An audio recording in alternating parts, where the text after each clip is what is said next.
Di tengah hutan Asroban, seorang dukun sakti Mandraguna sedang melakukan ritual untuk membangkitkan Suketi yang akan dijadikan anak angkatnya. Dan beginilah tutorialnya. Turun, Suketi! Turun!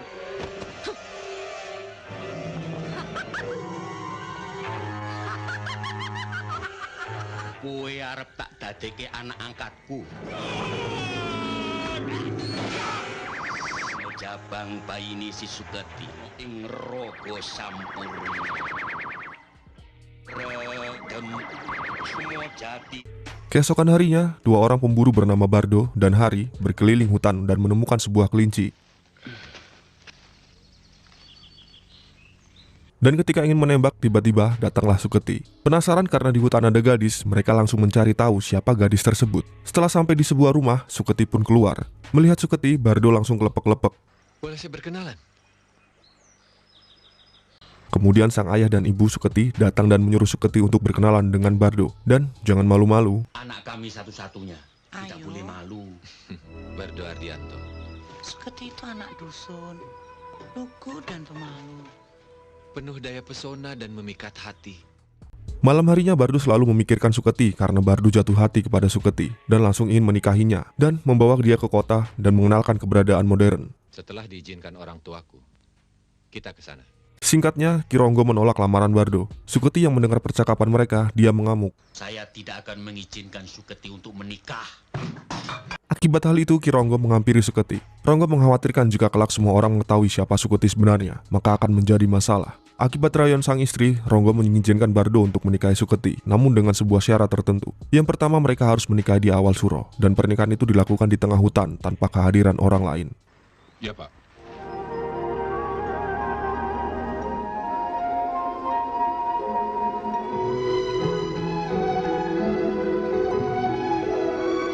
Singkatnya, pernikahan antara Bardo dan Suketi pun berlangsung tanpa halangan satupun. Karena namanya suami istri, ya wajib ngono kae. Pokoknya ya ngono kae lah.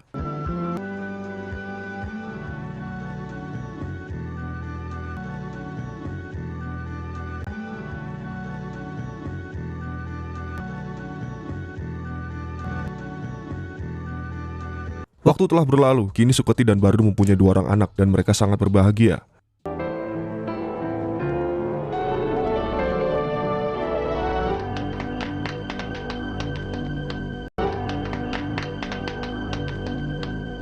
Di kantor, Hari memberitahu jika ada Pak Joni yang menunggu di ruang meeting. Selamat siang.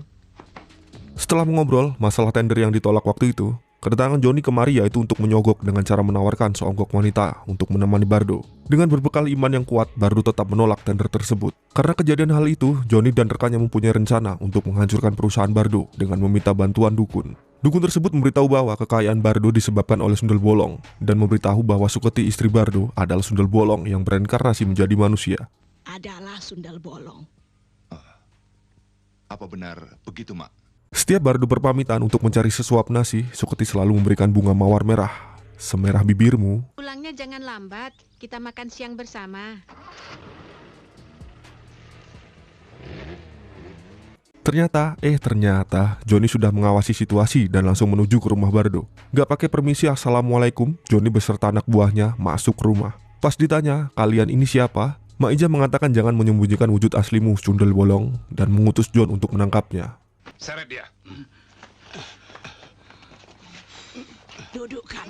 Pas ketangkep, Mak Ija langsung baca mantra dan tentunya sambil menyambut paku yang ada di kepala Suketi dan pergi begitu aja.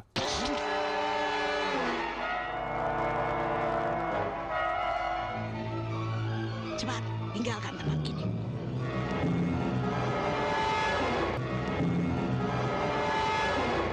Leo yang baru pulang sekolah, dia masuk rumah sambil ngomong, "Ma, Leo pulang, Ma." Dan pas masuk dia melihat mamanya udah berubah menjadi wujud aslinya. Seketika Biasi memanggil Leo dan menyuruh Leo untuk menelpon ayahnya untuk memberitahu bahwa mamanya sudah berubah menjadi hantu. Bardo yang mendengar hal itu langsung bergegas pulang untuk memastikan tentang apa yang dikatakan Leo dan Biasi. Setelah sampai, Bardo menanyakan tentang apa yang terjadi dan gimana kronologinya. Namun Asi tidak mengetahui kejadiannya dan hanya mengatakan bahwa Nyonya berubah menjadi sundel bolong dan menghilang begitu saja. Asih, jaga anak-anak di rumah. Baik, Pak. Karena hal itu, Bardo langsung menuju alas roban menemui Kironggo untuk meminta penjelasan tentang apa yang terjadi. Di sini, Kironggo menjelaskan tentang siapa itu Suketi dan tak lupa memberikan tutorial Kironggo membangkitkan Suketi dan menjadikannya manusia kembali. Ingat, jangan tiru adegan ini ya. Golong gumolong saudara sejati jabang bayine si Suketi. Bangkitlah. Kowe arep tak dadeke anak angkatku. Bardo menanyakan gimana nasib anaknya bersama Suketi. Dengan penuh percaya diri, Kironggo mengatakan jika anak-anaknya adalah manusia sejati, bukan jadi-jadian. Serta memberitahu jika ada seseorang yang sirik iri dengki dengan apa yang dimiliki Bardo. Dan dengan sengaja menjatuhkan usaha Bardo melalui dukun dengan mengincar Suketi. Di sisi lain, Beasi yang mendengar bel rumah langsung membukakan pintu. Dan ternyata Johnny beserta anak buahnya menculik Pretty. Tunjukkan di mana anak-anaknya. Bawa dia. Asi mencoba melawan, namun usahanya sia-sia. Kembalikan! Hei, adik saya mau dibawa kemana? Jangan! Adik saya jangan dibawa. Tak berselang lama, Bardo telah sampai di rumah. Dan pas masuk rumah, dia melihat Asi yang sudah meninggoy. Dan langsung mencari Leo dan Pretty. Bardo menghampiri Leo dan menanyakan apa yang telah terjadi ketika papa pergi. Namun Leo yang ketakutan, dia diam saja. Leo tampak syok sekali. Tak berselang lama mereka mendapat telepon dari Johnny yang meminta uang tebusan sebesar 50 juta dan diletakkan di depan Stadion Senayan jam 10 pagi. Dan apabila melapor pada polisi, maka Pretty akan dibinasakan. Dia ingin bicara pada anaknya. Ini papa ya. Pretty jangan nangis ya. Karena Pretty terus menangis dan ada polisi patroli, Johnny mengutus anak buahnya untuk menyembunyikan Pretty agar mereka tidak ketahuan. Namun, di sini anak buahnya Johnny menutup mulut dan hidung Pretty hingga membuat Pretty meninggoy. Johnny yang mengetahui hal itu, dia langsung memarahi anak buahnya. Kurang ajar. Ketika Bardo sedang gegana, gelisah galau merana, diberitahu Leo jika dia memimpikan adiknya yang bisa terbang jauh ke angkasa sambil melambaikan tangan dan menghilang. Tak berselang lama, mereka mendapatkan sebuah kejutan berupa peti berhiaskan bunga. Dan setelah dibuka, ternyata isinya Pretty si milik Kitty. Innalillahi wa inna ilaihi raji'un. Keesokan harinya, ketika sedang memakamkan Pretty, Pak Ladusing menghampiri Bardo sambil mengucapkan berlasungkawa, serta berjanji akan menangkap pelakunya. Dalam waktu dekat pelakunya akan segera tertangkap. Kita pindah haluan bersama Maijah yang mengatakan kepada Johnny bahwa Bardo dan polisi tidak akan bisa mencium perbuatan mereka. Namun, tidak dengan Suketi. Arwah Suketi akan gentayangan untuk menuntut balas atas kematian anaknya. Malamnya, Leo terbangun dan memberitahu papanya jika dia mendengar suara mamanya yang sedang bernyanyi. Dan benar saja, arwah Suketi sedang menyanyi sambil main piano. So sweet. Bardo mengatakan bahwa mereka semua sudah mengetahui siapa Suketi sebenarnya. Namun, mereka semua tetap mencintai dan menyayangi Suketi, dan tak lupa mendoakan agar arwah Suketi damai dan tentram. Sebelum menghilang, Suketi mengatakan bahwa arwahnya akan tetap gentayangan sampai dendamnya terbalaskan. Kemudian Suketi mendatangi makam anaknya dan membawanya untuk jalan-jalan.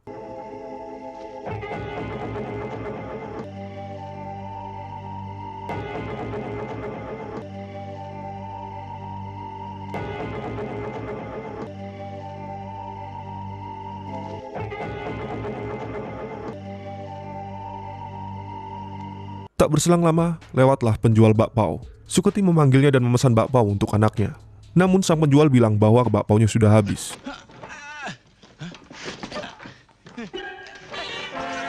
Setelah dibuka, ternyata bakpaonya terisi penuh dan dimakan oleh Suketi. Bungkus 5 lagi buat anak saya. Kemudian memesan bakpaonya kembali, lalu membayarnya dengan uang yang banyak. Sebelum pergi, Suketi mengatakan jika ada yang tertinggal di pancinya. Setelah dibuka, isinya membuat Kang Bakpao ketakutan dan pergi meninggalkan gerobaknya. Kok, di panci masih ada yang ketinggalan.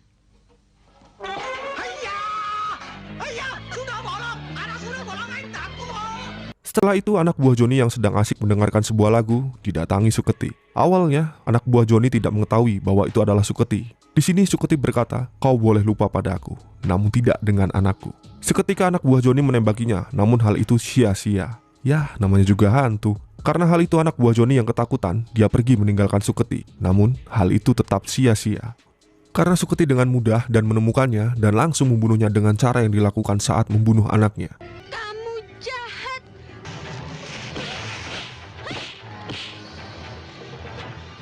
Pagi harinya Johnny menyuruh anak buahnya untuk mencari pelakunya dan akan mengadakan balas dendam. Anak buah Joni mengatakan bahwa sebelum meninggal dia mengatakan jika dirinya sering dihantui oleh arwah Suketi. Di sebuah pemakaman baru diberitahu bahwa menurut laporan penjual bakpao ada hantu wanita yang membawa seorang anak. Dikira mereka anak yang dibawa itu adalah Preti. Namun di sini nampak makam Preti baik-baik saja. Dan polisi mengatakan bahwa orang yang mati semalam adalah salah satu pelaku yang membunuh anak Bardo. Di sisi lain Bokir bersiap-siap karena akan ada pertunjukan.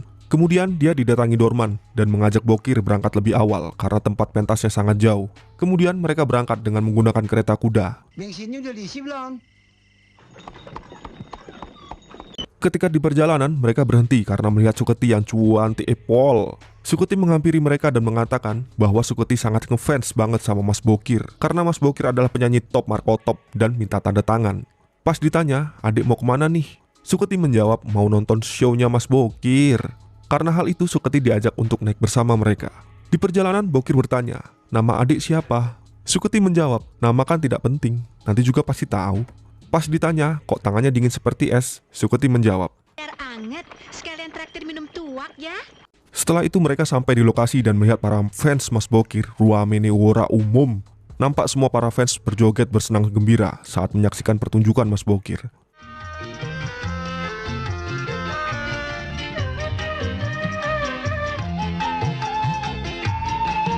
Pas lampu mati tiba-tiba menjadi sepi. Bokir dikagetkan dengan kedatangan Dorman yang ketakutan karena mereka baru sadar bahwa mereka berada di sebuah pemakaman. Kemudian Suketi datang. Bokir menanyakan, siapa sih kamu sebenarnya? Kemudian Suketi menunjukkan siapa dia sebenarnya. Akibat hal itu Bokir dan Dorman kabur. Di perjalanan mereka bertemu dengan anak buah Joni dan memberitahu bahwa mereka dikejar-kejar oleh Sundel Bolong. Ketika mereka ingin menumpang, Bokir dan Dorman ditarik oleh Suketi dan Suketi mengikuti anak buah Joni. Karena di sini anak buah Joni mengira bahwa yang diboncengnya adalah Bokir dan Dorman. Dia mengatakan bahwa Sundel Bolong adalah musuhnya dan jika bertemu maka akan dilawan. Gak pakai lama, Suketi langsung membunuhnya. Di sisi lain, Maija mengatakan kepada Joni bahwa cepat atau lambat arwah Suketi akan menghampiri mereka dan mereka berencana akan melawan arwah Suketi. Sundel Bolong itu harus ditumpas. Kita ke kuburan anaknya. Mereka mendatangi pemakaman Preti menggunakan taksi. Terima kasih. Setelah itu, sopir taksi itu berhenti untuk menelpon. Ternyata, supir taksi itu adalah Hari. Hari menelpon Ladusing dan Bardo untuk memberitahu bahwa pelaku yang mereka cari sekarang berada di pemakaman. Sedangkan Bardo yang mendapat kabar tersebut, dia akan langsung menuju ke pemakaman bersama Kironggo.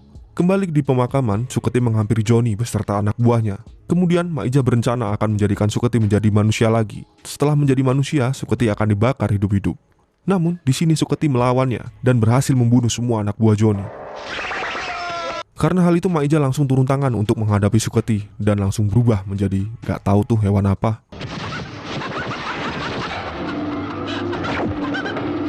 Ketika mereka sedang bertarung adu ilmu, Bardo dan lainnya datang dan melihat mereka bertarung.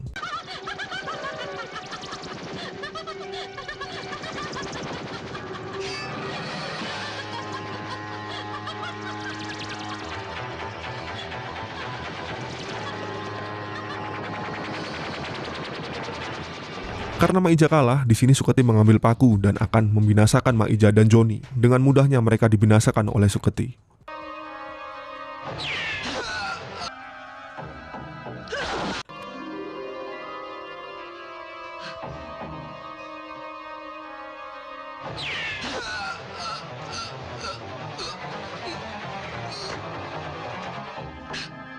Setelah itu, Kironggo, Bardo dan lainnya menghampiri Suketi.